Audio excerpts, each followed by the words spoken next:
नसल्ली अला रसूलिल करीम अम्मा बाद फ़ौज़ु बिल्लाहि मिनश शैतानिर रजीम बिस्मिल्लाहिर रहमानिर रहीम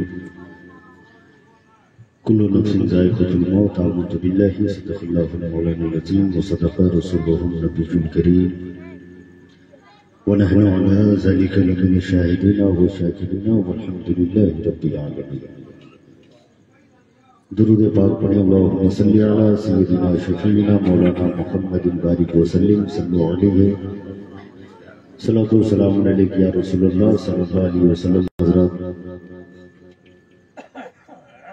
मिसाल सवाब की ग़ज़ो गायत से इसमें महफ़िल का इनेकाद किया गया। मौला बंदा नवाजा मरहूम को जन्नतुल फ़िरदौस में आला से आला मक़ाम अता फरमाए।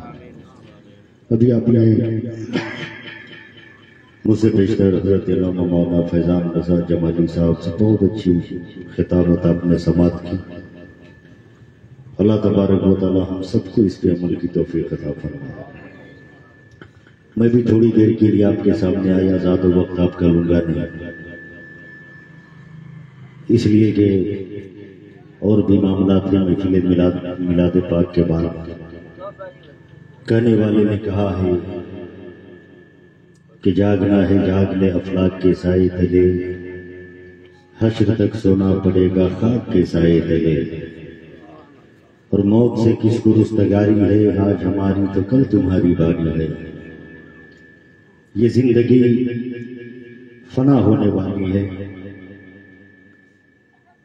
अभी कहा ना हजरत ने कि 50, 60, 70 साल आदमी जिंदा रहता है, मगर याद रखिएगा इस जिस्म का रिश्ता इस रूह से ऐसा है, इस जिस्म की दोस्ती, सीटी बंद करो, इस जिस्म से ऐसा है, ऐसी है कि परवरदिगार आलम ने इस रूह को जो तोहफा अता फरमाया, जो तोहफा अता फरमाया, वो तोहफा कोई और नहीं था। अगर एक बार बोलते सुभान अल्लाह तो मैं तकबीर थोड़ी देर, इसलिए कि सुभान अल्लाह अल्हम्दुलिल्लाह बोलने से अपना भी फायदा है, जिनका इंतकाल हुआ है उनका भी फायदा है। क्या आशिक भाई, इसलिए आज हम किसी के नाम पे बोलेंगे, कल हम मर जाएंगे, हमारे नाम पर भी बोलने वाले को खुदा तौफीक अता फरमा देंगे। ये सोच कर बोलो। मैं अर्ज कर रहा था कि हजरत आदम अलैहिस्सलाम का खाकी पुतला तैयार हुआ। हजरत आदम अलैहिस्सलाम की उस जस्द खाकी में परवरदिगारी आलम ने रूह को रखा। जब रूह डाली गई, वो रूह बाहर आ गई, वो रूह बाहर आ गई। परवरदिगार ने फरमाया, हे रूह क्या हुआ? रूह ने कहा, है मौला, अब से पहले मैं तेरे रहमत के जवाब में रहती थी। कुछ देर लंबी चौड़ी गुफ्तगू नहीं, लेकिन जितनी देर है बेदारी से सुन लिया। ये परवरदिगार, अब से पहले मैं तेरे कुर्बे खास में रहती थी। ए मौला, मैं जहां रहती थी वहां उजाला था। मैं जहां रहती थी वहां उजाला ही उजाला था। मैं जहां रहती थी वहां नूर ही नूर था। लेकिन तूने जिस वजूद में मुझे डाला है, यहाँ अंधेरा नजर आ रहा है, यहाँ तारीकी नजर आ रही है। ये परवरदिगार, मैं इस अंधेरे में रहने के मुतमन्नी नहीं हो, मैं इस अंधेरे में रहने के हामी नहीं हो। तो परवरदिगार आलम ने हजरत आदम अलैहिस्सलाम के वजूद में मुस्तफा जाने रहमत के नूर को जलवागर फरमा दिया, नूर को जलवागर फरमाया है। फिर जब रूह हजरत आदम अलैहिस्सलाम के जस्ट में डाला गया है तो वो अब सुकून पसीज हो गई है। क्या पता चला, इस रूह को जो सबसे पहला तोहफा मिला है वो कोई और तोहफा नहीं मिला। अगर मिला है तो मुस्तफा के नूर का तोहफा मिला है, मुस्तफा जाने रहमत के नूर का तोहफा मिला है। मेरे करीब करते चले आपसे हमको इस रूह से जिस्म का रिश्ता बड़ा निराला, बड़ा निराला। इस जिस्म में रूह डाली गई, याद रखिएगा, ये रूह जिसमें कैद है, जिसमें रूह कैद है। अब अगर हमें कहीं जाना हो, दिल ने ख्वाहिश की फला जगह जाना है, तो बगैर सवारी के हम कैसे जाएंगे? सवारी चाहिए, क्योंकि ये रूह ही जिस्म है। मगर जब यही रूह जिस्म से निकल जाती है ना, तो वो रूह जहां चाहे जा सकती है, जहां चाहे चली जाए। मगर याद रखिएगा, एक 5 फीट का आदमी सोया हुआ, सोया हुआ, चादर डाली गई है। मैंने कहा फैजान जमाली साहब का क्या होगा? मैंने कहा ये जगेगा क्या? आप लोग तो जगे हुए हैं तो बोल रहे सुभान अल्लाह। अब ये बोलेगा क्या? ये देखेगा क्या? इन्होंने कहा कि अब ये बोलेगा नहीं, अब ये चलेगा नहीं, अब ये देखेगा नहीं, अब ये गुफ्तगू नहीं करेगा, ये अपने हाथों से पकड़ेगा नहीं। मैंने कहा क्यों? अभी से 10 मिनट पहले ये चल रहा था, 10 मिनट पहले ये बोल रहा था, 10 मिनट पहले गुफ्तगू कर रहा था, 10 मिनट पहले इसकी जबान काम कर रही थी। इन्होंने कहा ये 10 मिनट पहले की बात है, अब नहीं। मैंने कहा कैसी बात कर रहे हैं? आंख वही है, जबान वही है, हाथ वही है, पैर वही है, आसाई बदन वही है, लेकिन अब ये बोले काम क्यों नहीं करेगा? तब इन्होंने कहा सुनिए ना, अरे हाथ उस वक्त काम कर रहा था जब इसके अंदर रूह थी, पैर उस वक्त काम कर रहा था जब तक इसके अंदर रूह थी, जबान उस वक्त काम कर रही थी जब तक इसके अंदर रूह थी, इसके है जो आसाई बदन उस वक्त काम कर रहे थे जब तक इसके अंदर रूह थे। मैंने कहा क्या मतलब? कहा सुनिए ना, अरे रूह निकल गई है, आंख है मगर बेकार है, जबान है मगर बेकार है, हाथ है मगर बेकार है, पैर है मगर बेकार है, आंखें है मगर बेकार है। मैंने कहा क्या मतलब? इन्होंने कहा सुनो, अरे जिस्म की कामयाबी के लिए रूह का होना जरूरी है, रूह का होना जरूरी है, होती है, आज़ाए काम करते हैं, रूह निकल जाए, आज़ाए बदन बेकार हो जाए। मैंने इनके हाथ को चूमा और मैंने कहा आज एक बहुत बड़े मसले का हल हो गया। इन्होंने कहा किस मसले का? मैंने कहा सुनिए, अरे जिस्म की कामयाबी के लिए रूह का होना जरूरी है, इबादत की मकबूलियत के लिए मोहब्बत हुजूर का होना जरूरी है, मुस्तफा जाने रहमत की अकीदत का होना जरूरी है। इसाले सवाब करते हैं, बहुत बड़ी बात है, बहुत अच्छी बात है, करना चाहिए। हम नहीं करें तो कौन करेगा? कौन करेगा फैजान भाई? इसलिए कि हमें यकीन है कि पहुंचता है, हमें यकीन है पहुंचता है। लोग कहते नहीं पहुंचता, नहीं पहुंचता। भाई तूने पहुंचाया कब है? जो पहुंचा कि नहीं पहुंचा तुमको कैसे पता? क्या चाहिए? मोबाइल है, हम आपको मैसेज करेंगे तब ना आपके मोबाइल में जाएगा, आप कीजिएगा तब ना मेरे मोबाइल में आएगा। जब आदमी करेगा ही नहीं, वो कहेगा कि पहुंच भी नहीं करता, तो उससे बड़ा मखलूल कौन होगा? कौन होगा? हम अहले सुन्नत व जमात वाले कुरान खानी करके इसाले सवाब करते हैं, फातिहा खानी करके इसाले सवाब करते हैं, महफिले मिलाते पाक करके इसाले सवाब करते, क्योंकि हमें पता है कि पहुंचता है। मेरे नबी ने फरमाया कब्रिस्तान जाओ तो मुर्दों को सलाम करो, कब्र वालों को क्या करो? सलाम करो।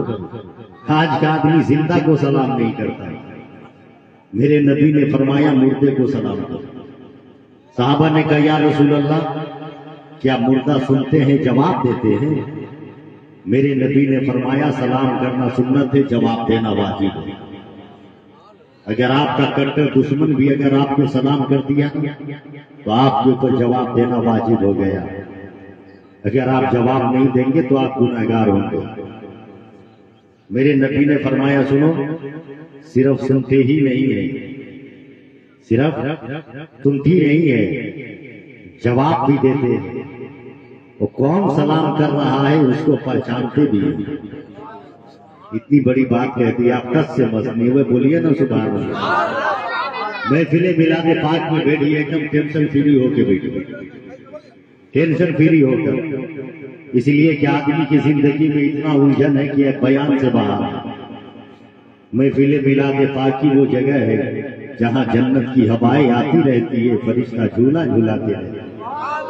चचा पैर नीचे कर लीजिए, इधर खाने काबा है, इधर किबला है, इसका एहतराम किया है।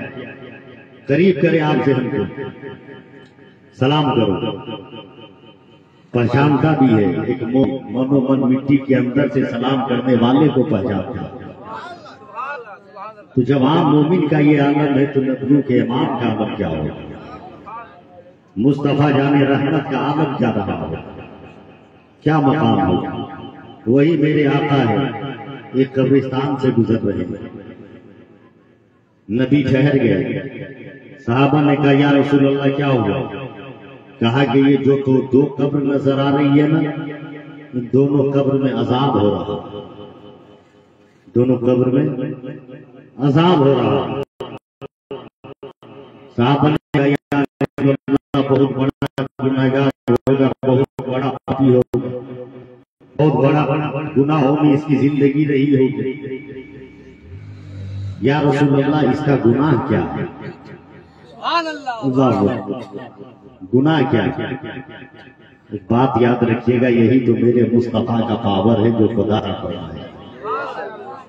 नबी ने फरमाया कि आम मोमिन मिट्टी के मनोमन अंदर से सलाम करने वाले को देखता है, पहचानता है। गिलास शीशा जो हम मकान में खिड़की में लगाते हैं दो तरह का होता है। एक ऐसा शीशा होता है कि अंदर वाला ही बाहर वाले को देख सकता है ना भैया? बाहर वाला अंदर वाले को नहीं देख सकता। और एक ऐसा होता है कि बाहर वाला भी देखता है, अंदर वाला भी देख लेता है। तो यहां मोमिन का मकाम है कि कब्र के अंदर से बाहर वाले को देख रहा, मगर मेरे नबी वो हैं जो बाहर वाले को देख रहे हैं कब्र में क्या हो रहा है। या रसूल अल्लाह बताइए ना किस गुनाह की बिना पर अजाब हो रहा? मेरे नबी ने फरमाया दोनों के गुनाह अलग अलग है, दोनों के गुनाह अलग अलग। का कैसे? नबी ने फरमाया ये कब्र जो नजर आ रही है जिसमें अजाब हो रहा है, इसका गुनाह ये था कि ये पेशाब के छींटों से नहीं बचता था, पेशाब के छींटों से नहीं बचता था। आज हम अपना भी मुहासबा करें, हमारा मुसलमान और हमारा नौजवान भी जहां देखिए वहां खड़े खड़े शुरू हो जाता है। पूछ दिए क्या है ऐसा? क्या मौलाना क्या बताए, इतना टाइट पैंट हम पहने हुए कि बैठकर होगा ही नहीं, बैठकर होगा ही नहीं। तब बताइए जो खड़ा होकर पेशाब करेगा वो पेशाब के छींटों से कैसे बचेगा? नबी ने फरमाया पेशाब के छींटों से ये नहीं बचता। तो या रसूल अल्लाह दूसरी कब्र वाले अजाब की? मेरे नबी ने फरमाया दुनिया में ये गीबत करता था, दुनिया में चुगलखोरी करता था। आज तो हमारा काम ही यही हो गया, काम ही यही हो गया है फैजान भाई। जहां भी दो चार आदमी रहे किसी न किसी की गीबत हम करते हैं, किसी न किसी की चुगलखोरी हम करते हैं।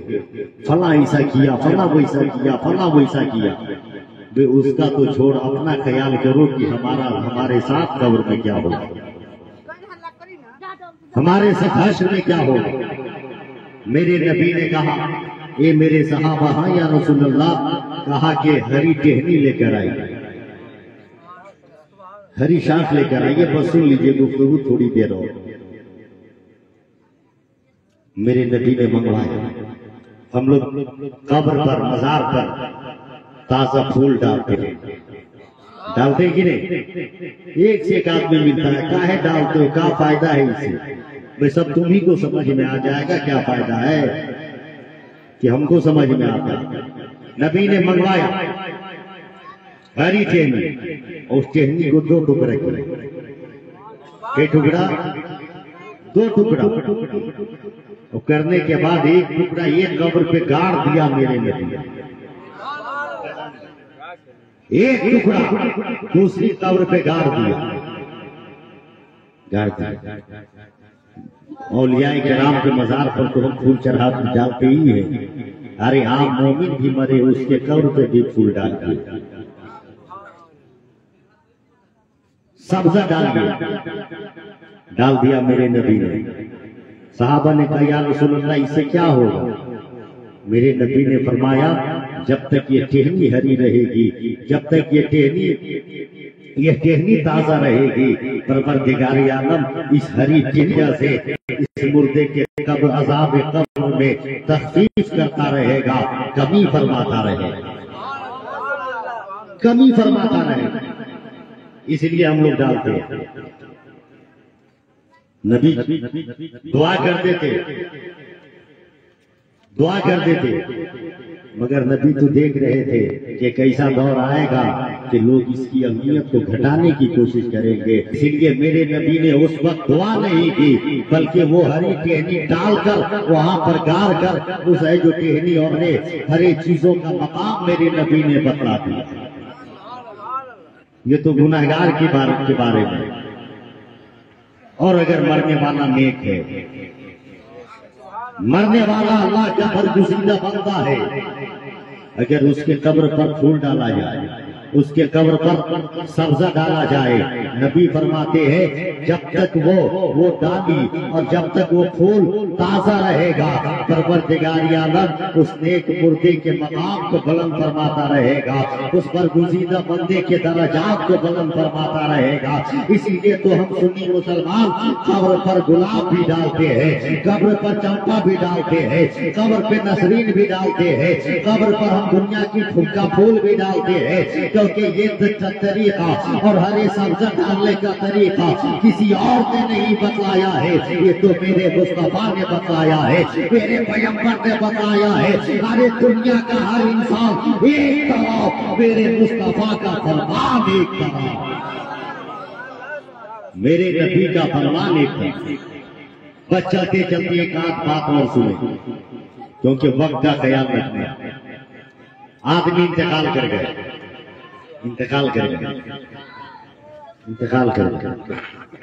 अभी हजरत ने कहा नेक अमाल उसके साथ जाते हैं, बेहतर अमाल उसके साथ जाते हैं। देखिए मैं जान जाऊं कि वक्त ज्यादा हो चुका है, 10 बजे का वक्त था, 10 बजे गया हो, मगर आप थोड़ी देर और सुने, बोलते सुभान अल्लाह। हमारे फैजान भाई का हुक्म हो रहा, और मुझे इस बात का भी एहसास है कि आपके साबित इमाम है, ये बोल दे सुभान अल्लाह।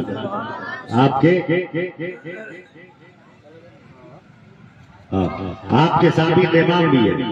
इसलिए कि फैजान भाई आदमी को 2 ही जगह वक्त का पता चलता है, वक्त का पता चलता है। एक महफिले मिलाद पाक में, एक जुमा में, एक तो जुमा को आदमी जाएगा न आगे सुन्नत न पीछे सुन्नत, दूसरे रकत में पूरा हफ्ता पा, और इतनी तेजी में भागेगा कि लगता है जैसे किसी जेल से इसको जमानत पे रिहाई मिली। इतनी तेजी में कि ये भी पता नहीं चलता है कि अपनी चप्पल पहने हैं कि दूसरी की चप्पल पहने हैं। ये हाल तो आज के मुसलमान का हो गया, ये हाल हमारा आपका हो गया। एक जगह तकरीर करके उतरे, एक आदमी हमको पकड़ लिया, हजरत एक मसला बताइए। हम बोले क्या? कहा कि हम महफिल मिलाद में और जलसा में इसलिए नहीं जाते हैं कि 10-15 मिनट में नींद आने लगती, तो जवाब देना होगा, जैसा सवाल वैसा जवाब। मैंने कहा वजह है। कहा क्या? मैंने कहा देख, घर में रहोगे तो तरह तरह का ख्याल आता रहे, घर में रहोगे तो ये टेंशन वो टेंशन, दुकान में रहोगे तो उल्टा पुल्टा सोचते रहोगे, रास्ते से चलोगे तो तरह तरह का ख्याल आता रहे। देहात में अगर घर है, खेत में जाओ तो आरी छांटने का अलग टेंशन रहे। यानी कि आदमी टेंशन से कहीं फ्री नहीं है। महफिले मिलादे पाक और जलसा ही वो जगह है जहां जन्नत की हवाएं आती रहती है, फरिश्ता झूला झूलाते रहते हैं। इससे ज्यादा सुखी जगह कहाँ मिलेगी अगर मेरे करीब आप रहे। मरना हर इंसान को है, दुनिया छोड़कर हर इंसान को जाना है, मगर क्यों ना हम ऐसे अमाल कर रहे जो कब्र में भी काम आए, हश्र में भी काम आए। मेरे करीब करते चले आपसे हमको। मेरा नबी लाजवाब है, मेरा नबी लाजवाब है। एक एक आदमी बोल दो ना सुभान अल्लाह। मेरा पैगंबर लाजवाब है, मेरा रसूल लाजवाब है। नेता का झंडा उठाकर बहुत नारा लगाते हैं। अब दुनिया के लोग लीडर का झंडा उठाकर बहुत नारा लगाते हैं। जो 5 साल में एक भी वादा पूरा नहीं करता है उसका झंडा लेकर नारा लगाते हो। उस मुस्तफा का नारा लगाओ। जो मुस्तफा पैदा हुए तुम्हारे लिए रो रहे थे, पत्थरों की मार खाते रहे, तेरे लिए आंसू बहाते रहे। मक्का में सब मुस्तफा जाने रहमत है, कांटे भरे रास्ते से चलते रहे, हमारे लिए रोते रहे। अब आई वतन मदीना को, मक्का को छोड़कर मदीना को हिजरत की है। हम करे रहे तब तक नबूवत को शहीद किया गया। हमारे लिए रोट रहे, भारत के सरिता में ऊँट की ओजरियां डाली गई। मुस्तफा हमारे लिए आंसू बहाते रहे। कागज के मैदान में पत्थर की बरसात कर की जा रही थी। मुस्तफा मेरे लिए रोते रहे। ऐ दुनिया के लोगों, अगर दुनिया काल के नाम पर अगर नारा लगाओगे ना तो तेरी दुनिया संवरेगी, ना तो तेरी आखिरत समझेगी। आजा बंदे मुख्तार के नाम का नारा लगा लो, वो तेरी दुनिया भी संवार देगा, तेरी आखिरत भी संवार, आखिरत भी संवार देगा। बोल दे सुबह और जोर से बोल दे यार रसूल। हम आप लोग के पैसा को थोड़ी देख रहे हैं। नेपाल के बॉर्डर के करीब तकरीर कीजिए तो यही सब होगा, यही सब होगा। आप लोग बोल दे सुभान अल्लाह। बस इस पे नजर नहीं, बस आप लोग मुस्कुराइए, यही बहुत है। मेरा नबी लाजवाब है। अब बड़े भाई हजरत फैजान जमाली साहब का जब हुक्म हुआ है तो एक गुफ्तगू सुनो, और ये वो गुफ्तगू कर रहा हो कि मैं पहुंचता बाद में हूँ, मेरी तकरीर पहले पहुंच जाती है। बस मेरे करीब आप रहे। अब बोलना ना बोलना आपके ऊपर है। लाजवाब है मेरा नबी, बेमिसाल है मेरा नबी। मेरा नबी चले तो लाजवाब, तो लाजवाब, गुफ्तगू करे तो लाजवाब। तबलीग इस्लाम का जवाब नहीं। मुस्तफा सोए तो लाजवाब, मुस्तफा उठे तो लाजवाब, मुस्तफा बैठे तो लाजवाब। मुस्तफा जाने रहमत का कोई जवाब नहीं है। बस मेरे करीब आप रहिए। क्यों शब्बीर अख्तर जिसके लिए मशहूर है या जिसके लिए बदनाम है, बस 2 मिनट आपके सामने मैं गुफ्तगू कर रहा हूँ। परवरदिगार आलम में, इस कायनाती आलम में, इस आलम में अर्ज़ी व समाधि में जब वो बेशक 18,000 मखलूक़ात को पैदा फरमाया और हर मखलूक की पैदाइश के बाद खुदा उसका तारुफ करवाता रहा, उसका इंट्रोडक्शन करवाता रहा, उसकी पहचान करवाता रहा। मिसाल के तौर पर खुदा ने जमीन को बनाया, फरमाया हे जमीन तू फैल के बता तू कौन है। आसमान को बनाया, बुलंद हो के बता तू कौन है। कहकशां को बनाया, झिलमिला के बता तू कौन है। पानी को बनाया, प्यास बुझा के बता तू कौन है। दरिया को बनाया, पहुंचो किनारों से बता तू कौन है। खुदा ने हवा को बनाया, ठंडक दे के बता तू कौन है। परवरदिगार आलम ने पहाड़ को बनाया, अपनी जगह पे रख के बता तू कौन है। पत्थर को बनाया, मुस्तफा का कलमा पढ़ के बता तू कौन है। और करीब करो थे हमको। परवरदिगार आलम ने हजरत जिब्रील को बनाया, जिब्रील तू बता तू कौन है। मिकाईल को बनाया, मिकाईल तू बता तू कौन है। इसराफील को बनाया, इसराफील तू बता तू कौन है। और करीब करो थे हमको। परवरदिगार आलम ने हजरत आदम को बनाया, आदम तू बता तू कौन है। नूह को पैदा फरमाया, नूह तू बता तू कौन है। ज़करिया को बनाया, तू बता तू कौन है। लूत और हूद को बनाया, तू बता तू कौन है। सुलेमान मूसा को बनाया, तू बता तू कौन है। मूसा ईसा को बनाया, तू बता तू कौन है। फैजान जमाली साहब अब तक यही होता आया। आदम तू बता तू कौन है। तू बता तू कौन है। यह्या तू बता तू कौन है। ज़करिया तू बता तू कौन है। मूसा तू बता तू कौन है। ईसा तू बता तू कौन है। मगर जब 12 रबीउल नूर को हजरत आमना की गोद में जब हमारा रसूल जलवगर हुआ तो खुदा ने ये न कहा ये मुस्तफा तू बता तू कौन है, बल्कि खुदा फरमाता है ये मेरे महबूब अरे खामोश रहना, आज खुदा बताएगा। मुस्तफा मुस्तफा कौन है और मुस्तफा बताएगा खुदा कौन है। वो मेरा नबी है, वो मेरा पैगंबर है। बाजा वाला था, बहुत अच्छा आपका बाजा बज रहा है, बहुत शानदार बज रहा है। अल्लाह खूब बरकतें अता फरमाए, अच्छा बज रहा है। इसी तरह आप जहां भी जाएं बजाते रहें, इसलिए कि काम कोई भी करिए तो मुकम्मल दिल से करिए, पूरे दिल से करिए। जब दिल से करिएगा तो हर जगह हर आदमी कामयाब रहेगा, कामयाब रहेगा। बस आखिरी बात सुने आप, मेरे नबी मेरे आका, उस मुस्तफा का कोई जवाब नहीं, उस पैगंबर का कोई जवाब नहीं। आज आदमी कहता है ना, ये मकान मेरा, ये बिल्डिंग मेरी, जमीन मेरी, जायदाद मेरी, ये मेरा, सब कुछ मेरा। याद रखिएगा, मेरे नबी ने फरमाया, मेरे नबी ने फरमाया। ऐ लोगों, किस गफलत में पड़े हुए। इंसान की सिर्फ 3 चीजें हैं, सिर्फ 3 चीजें हैं। पहला नंबर, जो इंसान ने खा लिया वो उसका है, जो पहन के बोसीदा कर दिया वो तेरा है, और जो तूने अपने हाथ से खुदा की राह में सदका कर दिया वो तेरा है। उसके अलावा कुछ भी तेरा नहीं, कुछ भी तेरा नहीं। फिर भी हम हलाल और हराम की तमीज खत्म करके बस ये सोचते हैं दौलत आनी चाहिए, पैसे आने चाहिए। याद रखिएगा, मुसलमान उसे कहते हैं जो रिज़्क़े हलाल कमाता है, रिज़्क़े हलाल खाता है, रिज़्क़े हलाल कमाता है, रिज़्क़े हलाल खाता है।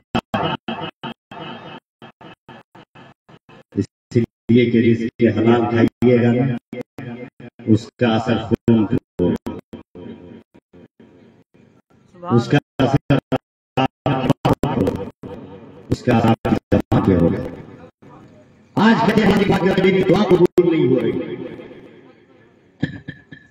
दुआ कबूल नहीं हो रही। कभी जो खाना हम खाते हैं उसके बारे में हमने सोचा है? नहीं सोचा। एक बात है जो मैं अर्ज कर रहा हूं, हम लोग का इलाका है जिधर आम बहुत फलता, आम बहुत फलता। देखिएगा फैजान भाई, जब आम का मौसम रहता है ना, आम कुछ बड़ा होता है तो जिसका बागीचा रहता है बेचारा तो इत्मीनान से सोया रहता है, इत्मीनान से कि मेरा तो बागीचा कभी भी जाकर ले ले। मगर जिसके पास नहीं रहता है उसका बाल बच्चा अंधेरे में बोरा उठाया, पहुंच गया बागीचे में, पहुंच गया गाछी में, एक बोरा बांधा, आया घर पे लाके रख दिया। माँ भी खुश हो गई, बहन भी खुश हो गई, सब खुश। कहे भाई तो हमारा बेटा 1 साल के अचार का इंतजाम आज कर दिया, इंतजाम कर दिया, खुश। वहां पे ये सोचना चाहिए था कि जो आम लेकर हमारा बच्चा आया है ये जायज तरीके से लाया है या हराम तरीके से लाया है, या हराम तरीके से लाया है। ये छोटी छोटी बातें हैं जिसको हमें सोचने की जरूरत है, समझने की जरूरत है। हम सोचते हैं कि क्या है, जिंदगी में जीकर चले जाएंगे दुनिया से। नमाज पढ़ने की आदत डालिए, नमाज पढ़ने की आदत डालिए। जुमा को 2 रकअत में कब तक आप अपना काम इसी तरह जिंदगी बर्बाद करते रहेंगे? नमाज पंजगाना का एहतमाम हम करें, नमाज पंजगाना का एहतमाम हम करें। इसलिए कि नमाज अगर हम नहीं पढ़ते हमारी जिंदगी बेकार है। ऐसे ही एक जगह तकरीर कर रहे थे, एक से एक शिकोटी में मिलता है फैजान भाई, एक से एक पूरा भारत घूमते हैं। एक शुक्ला हजरत अभी हम नमाज पढ़ने लगे, बोले क्या है? अभी उम्र ही क्या है मेरी, वही 30-35 साल है, जब उम्र ज्यादा होगी तब पढ़ेंगे। बोले बे जब किसी काम के नहीं रह जाओगे तब मस्जिद गोरोगे, घर में रहोगे, उम्र ज्यादा रहेगी, खांसी करोगे, उधर से पुतौ आके गएगी, बुढ़वा तो पूरे दिन खांसता रहता है। कुछ बोलोगे बेटा कहेगा कितना बक करते हो। किसी के दरवाजे पे जाओगे, दोस्त भी जो जवानी का था और उसके बच्चे भी कहेंगे कहां से आकर मेरे दरवाजे पे डेरा डाले रहता है, इस बुढ़वा को तो कोई काम ही नहीं है। यानी कि आदमी हर जगह से बेकार हो जाए, हर जगह से थक जाए, तब हम मस्जिद पकड़ेंगे। याद रखिएगा, इबादत की, जवानी की इबादत ऐसे कबूल होती है जैसे कमान से निकला हुआ तीर जितनी तेजी से निकलता है, जितनी तेजी से।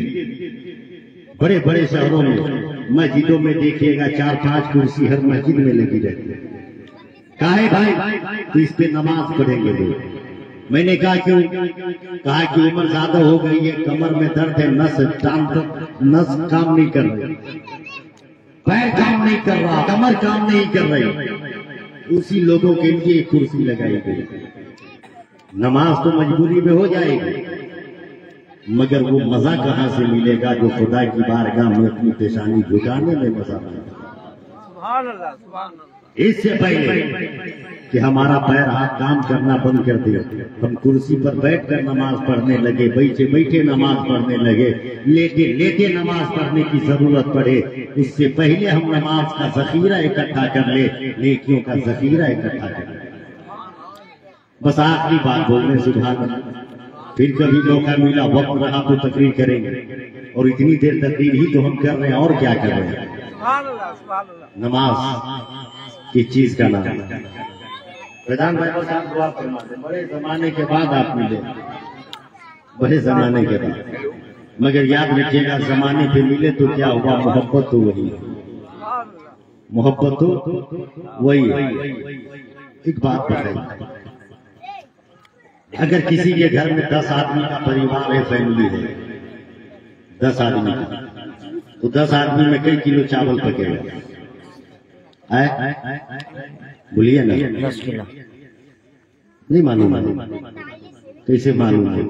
तो माँ बहनों को पता, लेकिन अपने अपने खुराक के हिसाब से समझ लीजिएगा कि इनकी खुराक कितनी है। मान के चलिए 2 किलो, 1.5 किलो, बताइए वो चावल, 1.5 किलो चावल को अगर आदमी गिनना चाहे तो गिन सकता है? बोलिए ना, हाँ चाहे नहीं? हम कौन बुखारी शरीफ का सवाल पूछ रहे या फिक्र पूछ रहे हैं? ये तो आम सवाल पूछ रहे हैं, नहीं गिन पाएगा। गिनते गिनते आदमी खुद गिनती में चला जाएगा, लेकिन गिन नहीं पाएगा। जिसका अपना खेत है, अपने खेत का चावल और दुकान से लेकर आइएगा तो कोई जरूरी नहीं कि एक ही साल का हो, कोई जरूरी नहीं कि एक ही खेत का हो, किसी भी खेत का हो सकता है, कहीं का भी हो सकता है। लाए लाने के बाद दे दिए घर में, माँ बहनें उसको बढ़िया से धोती है, पहले चावल को धुलाई करती है, बढ़िया से साफ की चूल्हे पर। अब तो गैस का जमाना आ गया, गैस पर पहले के लोग मजबूरी में गैस का इस्तेमाल करते थे, अब मजबूरी में आदमी कभी कभी चूल्हे का इस्तेमाल करता है। जमाना बदल गया। गैस पर चढ़ा दिया पानी में उबाल आ गई, पानी जब खौलने लगा, बस सुनिएगा, बस वो धोया हुआ चावल उसमें डाल दी हांडी में। थोड़ी देर के बाद उबाल आई उस चावल में, उस पानी में, ढक्कन हटाई, हटाने के बाद एक चमचा लेकर चमचा से थोड़ा सा चावल निकालती, सुभान अल्लाह, सुभान अल्लाह, थोड़ा सा चावल मां बहन निकालती है, और निकालने के बाद चचा एक चावल को चुटकी से दबाती है, सुभान अल्लाह, चुटकी से एक चावल को दबाती है, और दबाने के बाद कहती है ओके ओके हो गया, हम तो कलेजा पकड़ के बैठ गए। इतनी बड़ी साइंटिस्ट ये हो कैसे गई है? न कभी स्कूल गई, न कॉलेज गई, न यूनिवर्सिटी गई, कहीं नहीं गई। जिस चावल को मर्द पूरी जिंदगी में गिन न सका, एक को दबा के चेक करके कहती है ओके सब हो गया। उनके बाप रे भाई इतनी बड़ी साइंटिस्ट ये कैसे अमली कैसे हुआ? सबका मौलाना पता नहीं है। अरे ये तो चावल की फितरत है, सुभान अल्लाह, सुभान अल्लाह। ये चावल की फितरत है। सुनो, चावल की फितरत ये है कि अगर पूरे जितना भी चावल हो, अगर एक चावल को पकड़ के चेक किया जाए और वो चावल एक हो गया है तो या पूरे हांडी का चावल हो गया है, पूरा चावल है जो हो गया है। मैंने कहा मेरी माँ बहन, आपने बहुत बड़े मसले का हल कर दिया। क्या किस मसले का?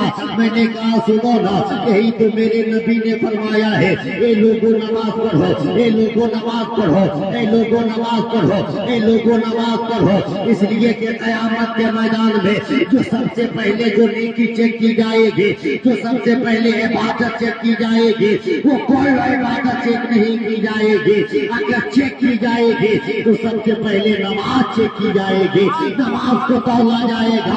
अगर नमाज में कामयाब हो गए, परवरदिगार फरमाएगा अरे नमाज में ये पास हो गया है, मेरे रहम से तमाम इबादतों में पास कर दो, तमाम चीज में इसको पास। सुभान अल्लाह, सुभान अल्लाह। इसलिए नेकी की तलकीन हम करें और नेकी करने की कोशिश करें। खुदा मरने वाले की हर खता को माफ करके जन्नतुल फिरदौस में आला मकाम अता फरमाए। आमीन सुम्मा आमीन। बिजाहि सय्यिदिल मुरसलीन। आइए